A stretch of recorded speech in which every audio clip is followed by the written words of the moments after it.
Whenever you need me. Alosha replied. He says that we won't be able to speak at the Vetcha, but he can arrange for us to attend as visitors. Time to get ready. Then head to the Snezhnograd Vetcha.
Miss Vodinitsa, prima donna of the Korolievsky troupe. What a surprise meeting you here! Will you be sitting in on a session of the Vetcha? Sorry, I'm not taking interviews today. Oh good, you're here. The session's about to begin. Let's get inside. Please wait, Miss Vodinitsa. Could you introduce me to your new friend?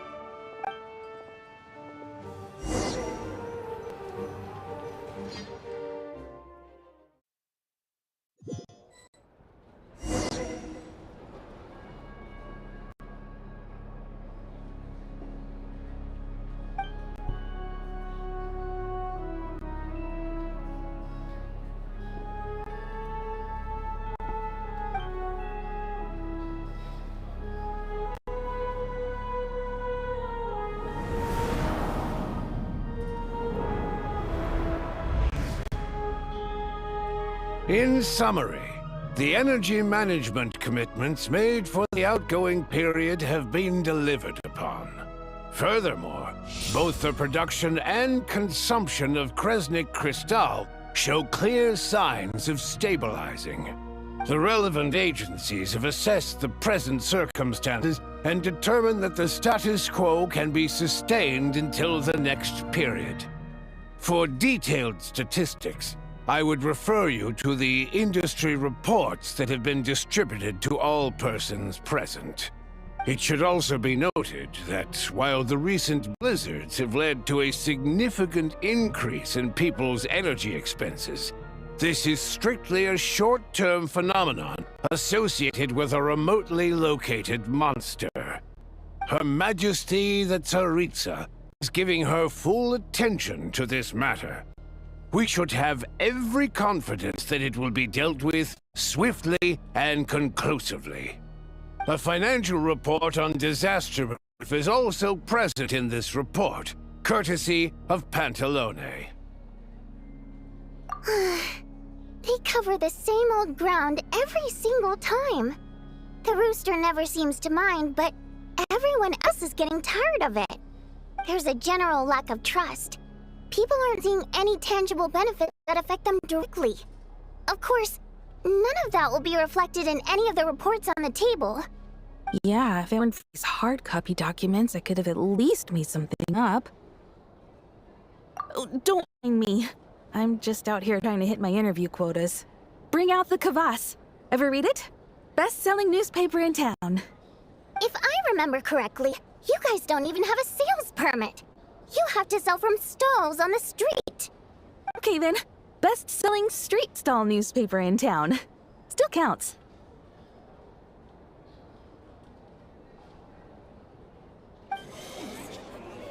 Order! We will now open the floor to the representatives. If there are no further substantive issues to discuss, we will then proceed to a vote on this motion. Snezhnaya has a long tradition of treating members of the Fatui armed forces and their dependents favorably. But recent surveys shows that Fatui families in remote areas have access to 15% less crystal than the average civilian family in Snezhnograd. It's been said many times before, but it bears repeating now. There needs to be a clear and consistent rationale behind how crystal is allocated, or we will soon face immense public backlash. Perhaps you wouldn't need to keep repeating yourself if you would hear me out for once. I say again, true consistency exists only in principle. In the real world, fairness is relative. You appear to treat resource allocation as a simple function of production and population. So what about when the equipment used in production breaks down? Have you factored that into your equation? And do you even know how long it's been since Snezhnaya last conducted a census? If I knew the answers to questions like that, I'm sure I'd be a very wealthy man. And I doubt I'd be going by child. I'd like to bring the focus back to the specific issue I raised.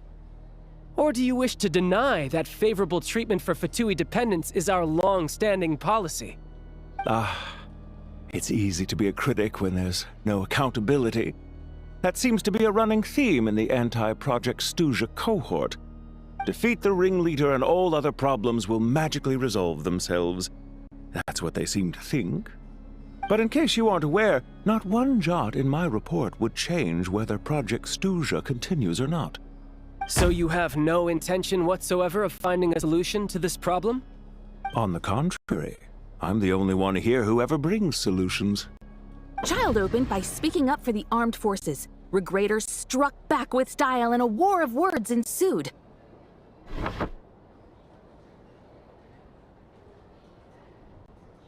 Our reporter was live on the scene to get the audience's reaction as it all unfolded. Who do you support?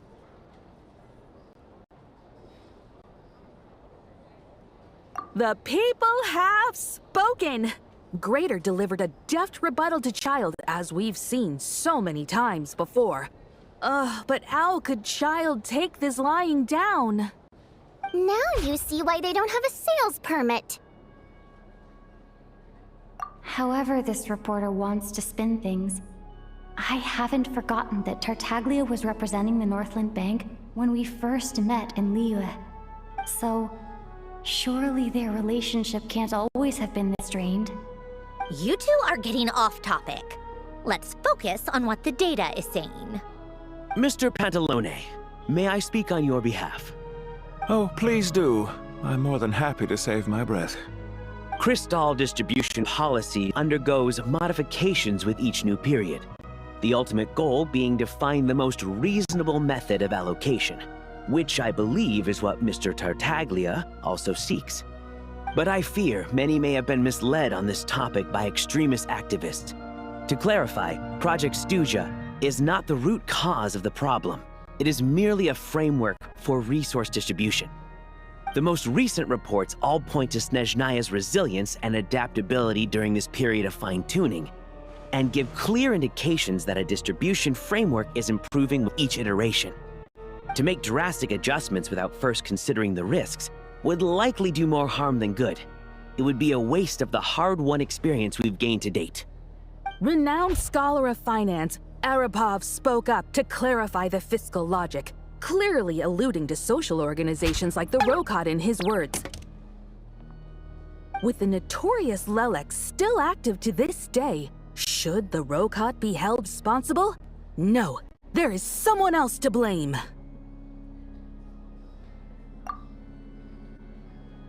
She's just rephrasing what Mr. Pantalone said. The Rokot are the critics he accuses of taking no responsibility for their actions. As for Lilik, you won't have heard of him yet. He's currently the most famous member of the Rokot. Well, more like infamous. Ending Project Stuja has become an obsession for him. Unlike the more decent ones among us, he believes that votes in the Vetcha are all that matter. So whether it's threats, coercion, or bribery, he'll use whatever means necessary to get people to change their vote. And since we're already on the subject, what do you think of Lelek's methods? Are you for or against?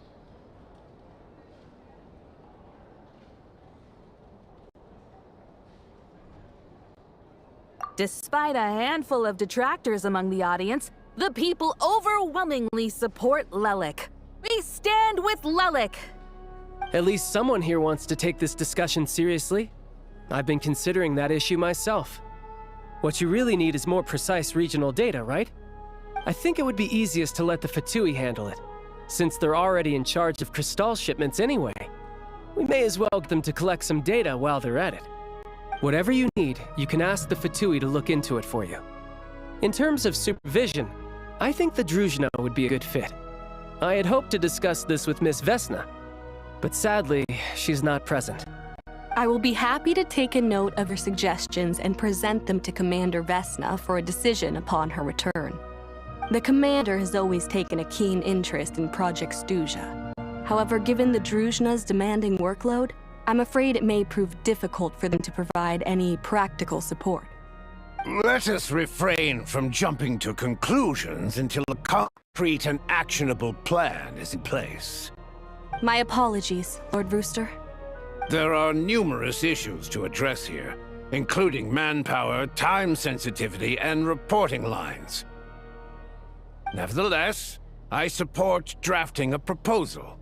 Follow the usual procedure, and it can be raised as a new motion for all parties to evaluate at the appropriate time.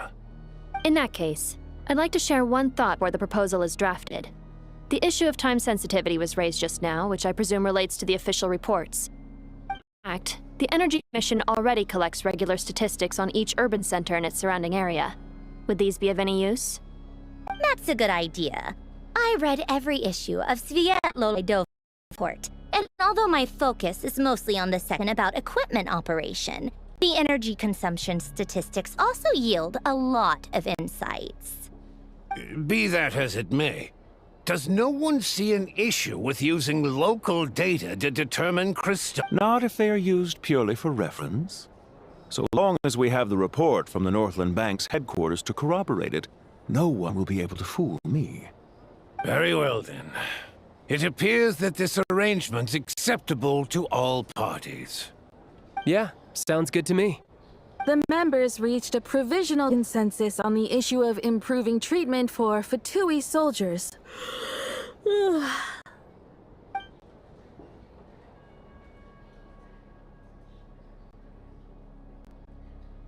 Today, the prima donna of the Korailievsky troupe attended a session of the Snezhnograd Vetcha in the company of a most charming young lady. The question on all our minds is, what is the true nature of a relationship? Write anything like that again, and I'm revoking your permission to interview the troupe. Got it?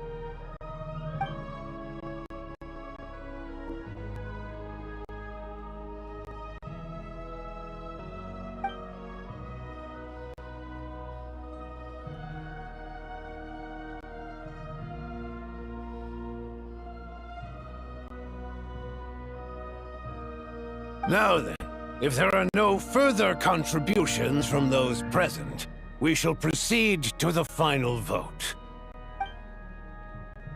Hey, check it out!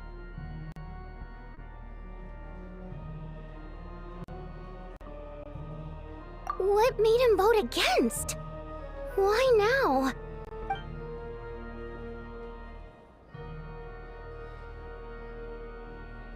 The votes have been tallied. Those in favor of continuing Project Stuja total 61%, securing a clear majority. That was too close. The margin has shrunk yet again. Chuganov was a huge loss. I'll bet Lelek is behind this. I wonder how Pulcinella will respond this time. Chuganov. I see. Lelek strikes again. Yes. Go, Lelek. Once Project Stuja is defeated, our unwavering support at Bring Out the Kvass will finally pay off when we make our comeback. I can taste our victory already! In accordance with the result of this vote, Project Stuja will remain in effect until the next Vecha period. Finally, may I remind us all, we debate only for the greater glory and solidarity of our nation. May the aurora shine ever on, and the tundra always stand firm. The session is concluded.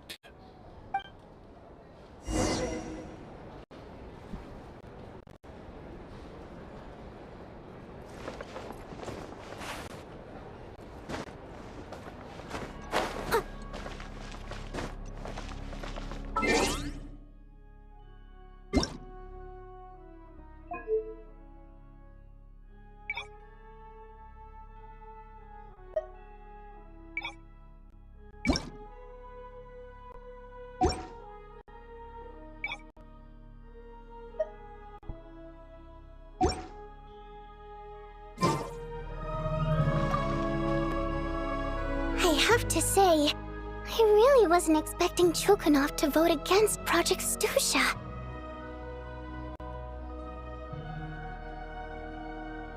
Well, in principle, Snezhnaya's business and political elites ought to be the ones least likely to oppose it. As we heard, Project Stuja is basically just a resource distribution framework that requires everyone to cut back during the winter. But even if the policy got cancelled, the Tsaritsa's energy needs wouldn't suddenly go down. The extra demand from the public would have to be filled from somewhere. So logically, the factories would have to take the hit. I got a letter from Mr. Mutya just before today's session. He said he's confirmed that there are issues around overtime and excessive energy consumption at the Iskra manufacturing plant. In a situation like this, once the Rooster receives the report, he'll order the factory to halt production and submit to an investigation before issuing a penalty. But that's a week-long process, and thus didn't make it onto the Vecha agenda this time. I don't think he suspects anything so far. Exactly. And as you know, he's a very selfish person. I was originally gonna try and flip him after he received notice of the official sanctions. My plan was to convince him that the whole thing was completely unfair. Rather than just sit back and take the hit while his factory stopped production, he'd be better off voting to end Project Stuja. At least that way, no one else would be able to make any money either, because all the factories would suddenly have more limited energy to work with. But now, he's already voted against it, which means someone must have used more forceful means to change his vote, just like everyone else who flipped. Yeah. No one knows why Lelek is so obsessed with ending Project Stuja, but by the looks of it, he's inching closer and closer to success. Lelek must have strong motivations, given how he'll stop at nothing to achieve his goal. Maybe he knows the full truth of Project Stuja. Maybe my next step should be to focus on him. Oh, right. What are your plans for the rest of the day? Shall we head out? Hey, comrade. I noticed you were here during the debate. I didn't take you for a political enthusiast. Greetings, Harbingers. I just happened to have some free time today, and my new friend here thought it might be fun to check out the Vetcha. Ah, Odette must have introduced you. Looks like you two are getting along pretty well. I'll leave you to catch up. I should head back to the troop. Sure. Break a leg and all that.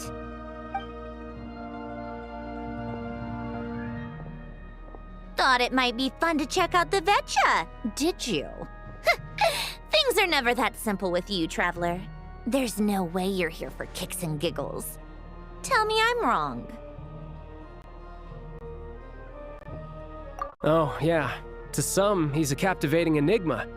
To others, he's the bane of their existence. No one ever thought that some anonymous nobody from the Rukot could cause such a stir. Huh? You want to look into Lelik? Then I'm sure his days of anonymity are numbered. What do you think, Sandrone? Fine by me, I guess. If the Traveler actually manages to expose Lelik, it'll be doing Pulcinella a favor. In return, it seems fair to let her in on what we've learned so far. My thoughts exactly. Sharing is caring, after all. Head back to Glupov and grab the files on Lelik. It's easier to just pull the records than go through the rigmarole of getting the Traveler a visitor's permit. As you command, child, sir. In that case, since we're going to be waiting anyway, I'll have someone brew a pot of black tea.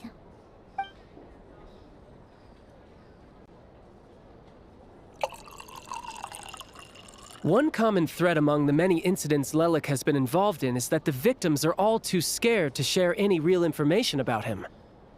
Clearly, he must have threatened them in some way. His modus operandi is to silently infiltrate the scene and leave a threatening letter behind. But neither the letters nor the crime scenes ever yield any clues to his identity. So all these files have to offer are short statements by the people affected. They don't give us a lot to go on. If nothing else, it shows we're dealing with a trained professional who's versed in counter-surveillance. Yes, and to that point, he often strikes in highly secure locations. The victims are high-ranking and influential people who take their personal security very seriously. Somehow, Lelik slips right into their rooms with making a sound. There's never any eyewitnesses, nor the slightest trace of a break-in. If he can get in and out undetected, it means he can strike without warning. Not that that's ever happened so far, but the thought is enough to scare these people sleepless. It's hard to believe that a human being could pull this off flawlessly every time, so they switched the focus of the investigation to Faye. Unfortunately, careful, don't underestimate me. Although truth be told, I'd probably find it hard not to blow my cover. Direct confrontation is more my style. We haven't ruled out the possibility of Lelik being human. It's just, there can only be a handful of people in all of Teyvat who'd fit the profile. Faye, on the other hand, plenty would have the ability, but few would have the motive. No, not as strong as me. You'll never find the culprit with criteria like that. Let's go with a little weaker than me. Oh, you hit me right where it hurts. I'll admit, he's strong and meticulous. But can we at least limit this to candidates who have something to do with Snezhnaya? She's just trying to find a reference point. Stop getting fixated on who's stronger than who. But that's the most important thing. In my opinion, anyway.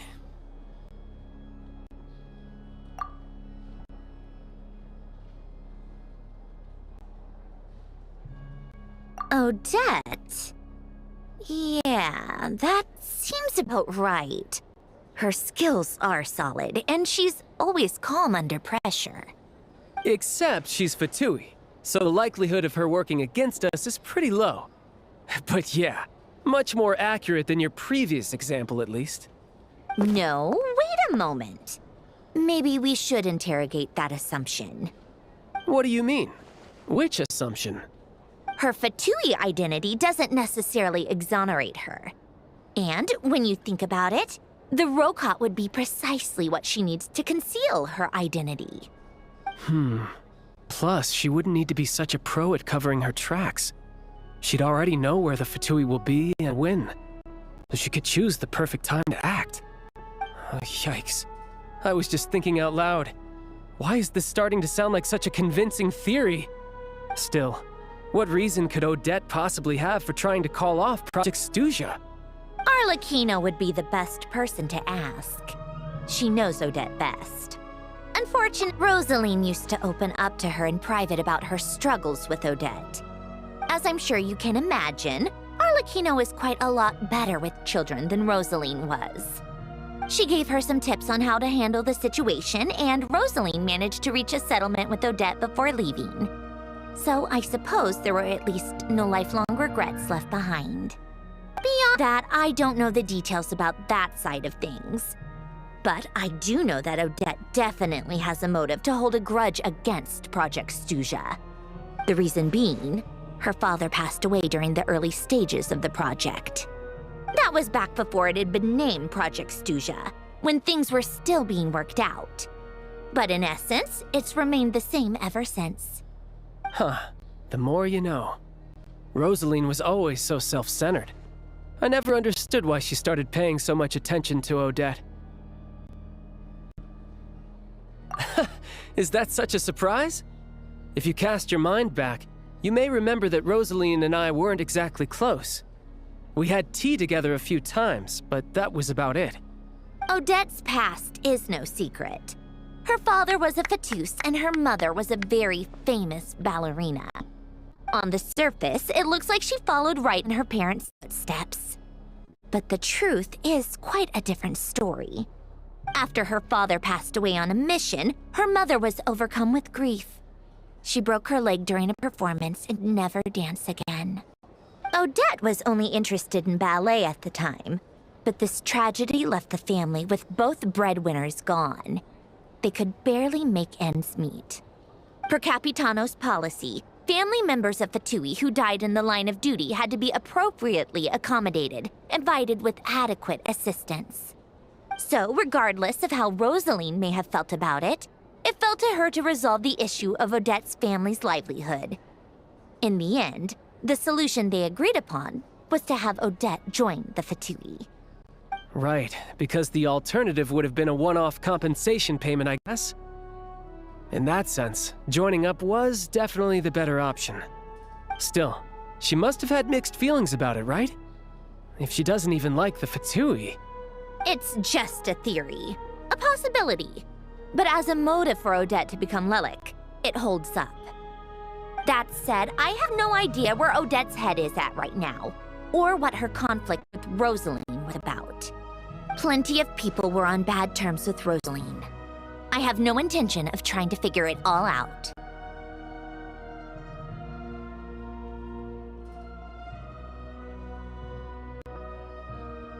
Yes, but there's not much point in discussing that now. Yeah, back to Lilac. Since our investigations so far have turned up next to nothing, we've got nothing to lose by trying a new angle.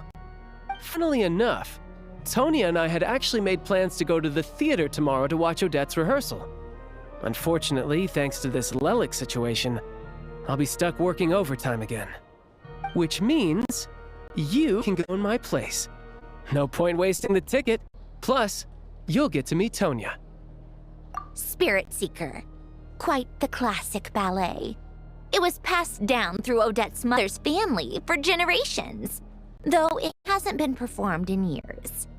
But Odette's been practicing it diligently, and it's finally ready for a return to the stage. Excitement is through the roof. Tickets for the official performance sold out long ago. Tonya's excited for it too. She's desperate to see it no matter what.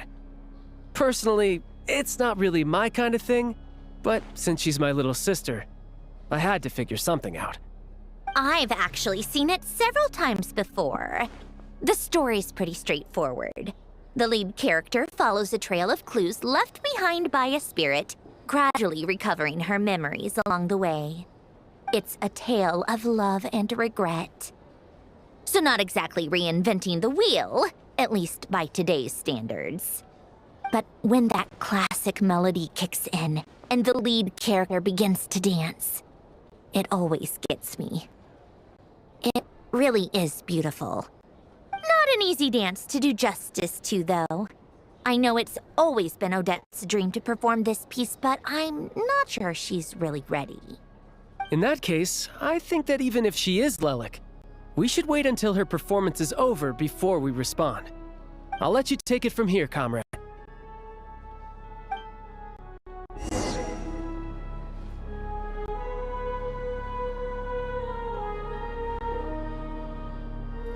I'll catch up.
Today. It's good that everything's going so smoothly. Next step is to head back to the theater and get a clear answer from Odette. Either way, Paimon doesn't get the sense that she's a bad person. Sure, she might have done some pretty extreme things, but Paimon bets she has her reasons. Maybe this is going too far, but like, with everything she's managed to do so far, wouldn't it make more sense in theory to be even more, you know, heavy-handed? Why leave a letter when she could, well, we know there are plenty of other ways to keep people in line, right? The point is, she could have gone further, but she didn't. So, if it is her, she's got some principles at least. Yeah, well, all you can do is follow the facts wherever they lead.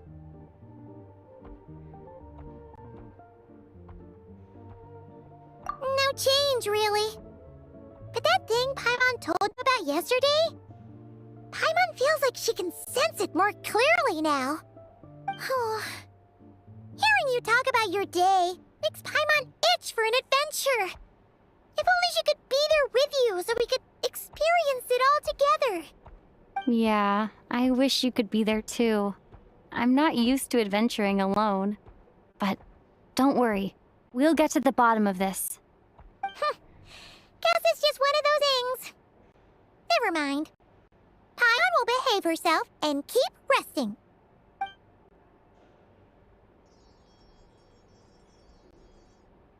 If Odette is Lelek, she may well have inside information on Project Stuja.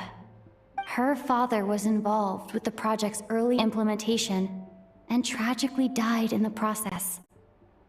Now, she's dedicated herself to bringing it to an end.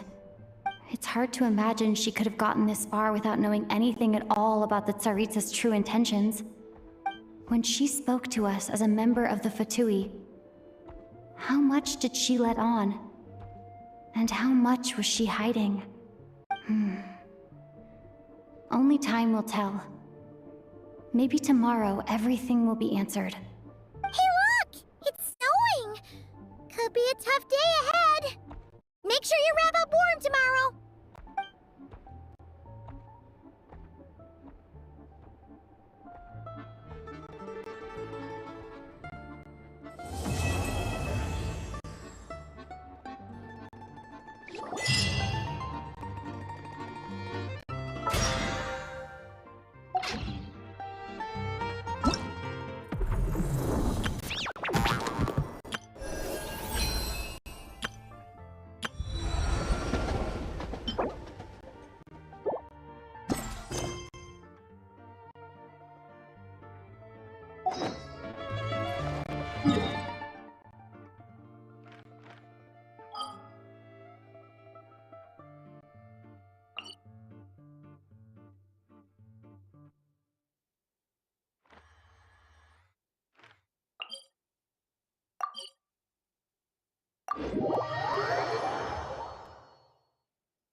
relax.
If you want to find the Geo-Archon, this is the only chance you'll get all year. Guess it's a good thing Venti brought it up earlier. Otherwise, we definitely would have missed this year's Rite of Dissension.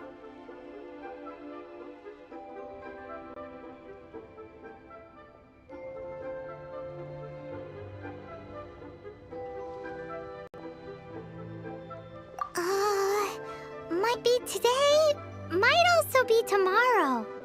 Look, we're already in Liyue, so let's go ask some of the locals. Oh, right. About the Geo-Archon Morax. Did you know the Mora that we use is named after this god? But it's seen as impolite for people from outside Liyue to refer to the Geo-Archon by that name. So we should refer to the Geo-Archon by the name Rex Lapis, like the people of Liyue do.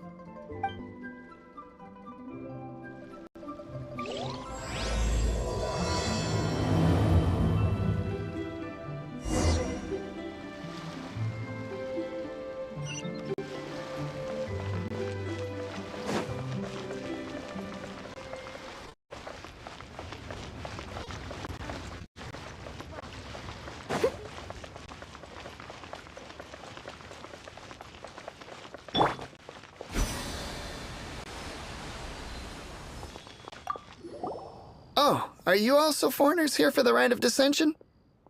To think I've lived in Liyue all these years and never come to see this before. I guess it's like they say, locals never visit the tourist spots.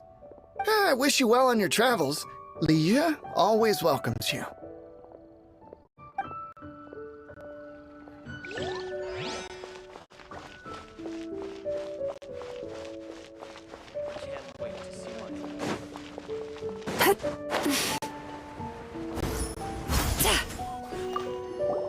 Rite of Dissension.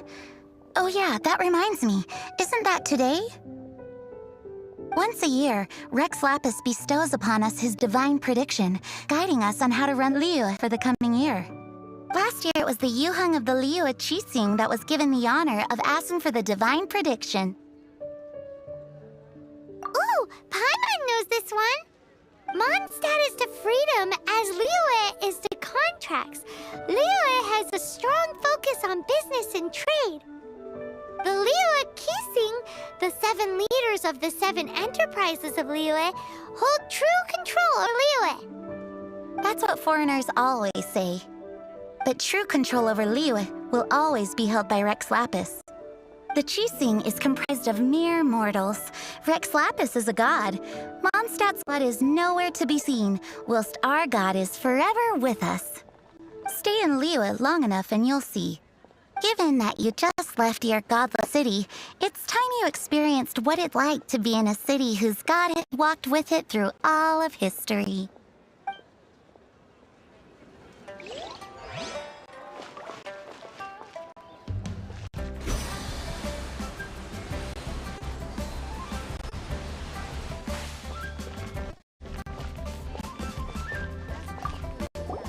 You two wish to bear witness to the Rite of Dissension?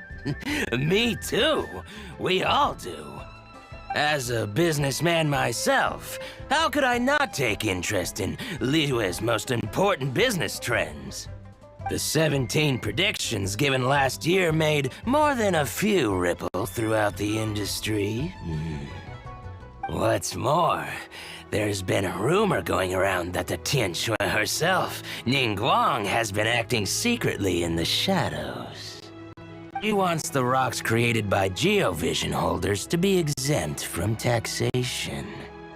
Wow, that's some super professional legal stuff, that is. To be on the pulse of the predictions and the market is what makes this harbor what it is. Among the 7, Rex Lapis is the oldest deity. His keen sense of strategy is well trusted among his people. Understanding the predictions as soon as possible can make all the difference in making your fortune. Fortune? So where can we see this rite of dissension anyway? You're not at all close. Not to mention that if I gave you directions, as foreigners, you'd get lost along the way. So better to head to Eugene Terrace, to the high ground. It's the highest place in the harbor. Sounds like the best place for trying to communicate with deities, no?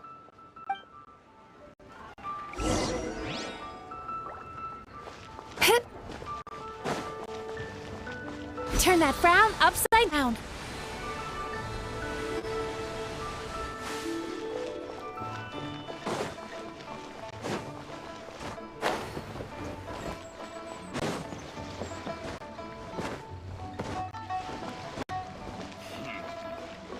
Sweet dreams. Try your luck betting on Jade? I just like to make space there. Don't be shy. Come inside.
Time to relax. Try something new with the One Mean Restaurant.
Heard that the best time to make a wish is today, during the rite of dissension. Wanna give it a try? Someone needs assistance.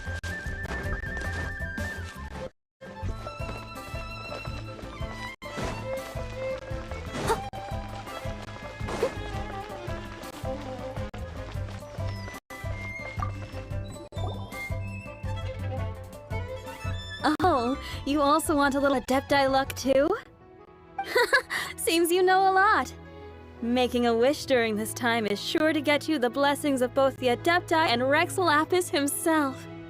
I've already made my wish, so you can take this. Great! Thanks!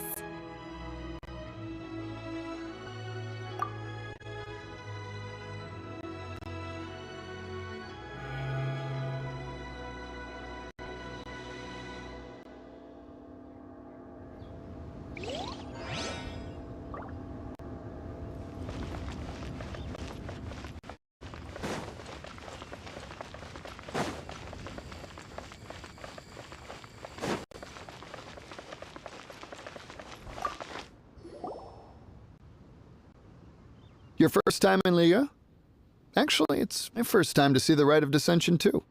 Ah, look, that's Miss Ningguang of the Liu Xing. Only those who have control in Liyue can preside over the Rite of Dissension. Oh yeah, not sure if you knew, but most of the Adepti appear in the form of various beasts. I heard that when attending these kinds of formal occasions, Rex Lapis himself appears as a celestial cross between two of Liyue's ancient mythical creatures. Ah, sorry, I shouldn't interrupt your wish. Please, take this.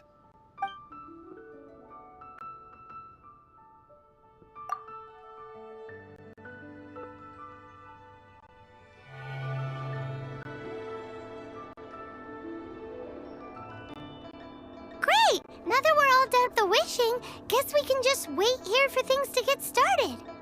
Who knows how long that Miss Ningguang lady is gonna take?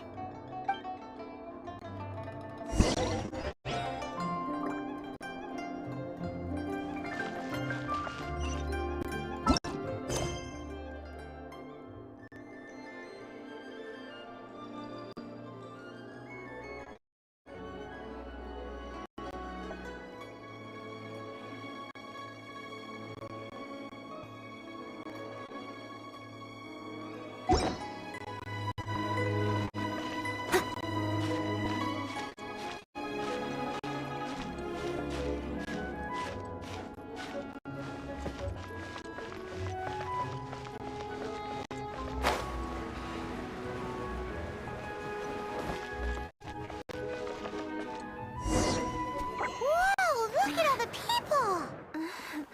We gotta get up front. We can't see squat back here.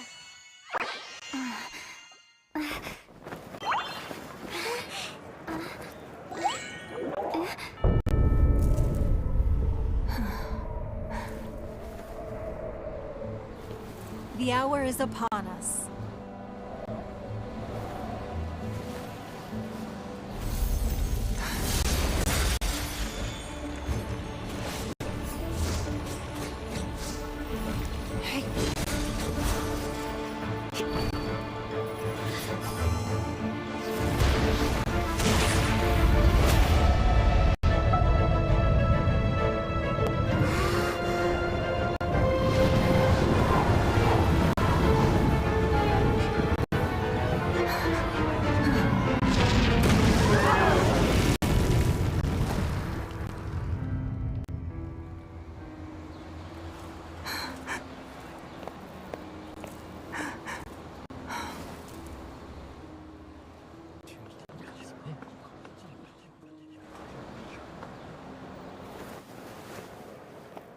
Rex Lapis has been killed. Seal the exits.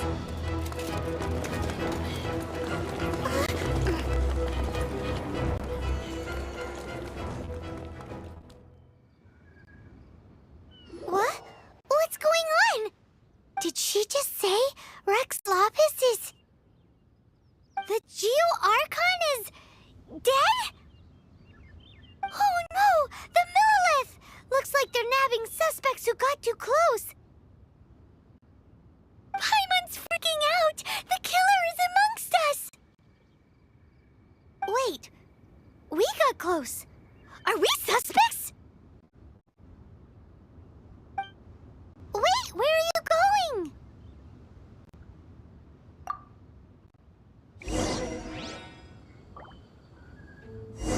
Oh no! There's a whole bunch of soldiers out there too! Your identity!